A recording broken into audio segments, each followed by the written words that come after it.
জীবনে চাওয়া পাওয়ার হিসাব যত কম রাখবেন, জীবনে আপনি তত বেশি সুখী থাকবেন।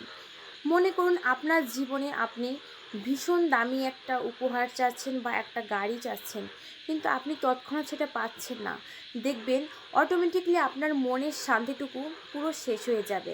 আপনি না শুয়ে শান্তি পাবেন, না খেয়ে শান্তি পাবেন, না কোথাও গিয়ে শান্তি পাবেন, না কারোর সাথে কথা বলে শান্তি পাবেন। তার মানে আপনার চাহিদা এমন পর্যায়ে চলে গেছে যে না পায়, মানে পেলে আপনি শান্তি থাকতে পারছেন না।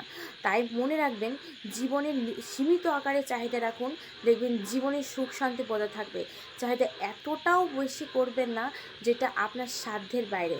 এমন অনেক স্বপ্ন থাকে যে স্বপ্নগুলো আমরা হয়তো পূরণ করতে পারি না, কিন্তু স্বপ্নটা এতটাও উল্টোপাল্টা দেখবেন না যেটা পূরণ করার সাধ্য আপনার নেই।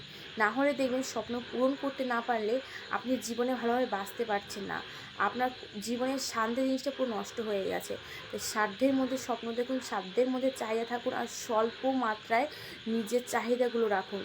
জীবন এতেই খুশি থাকবেন।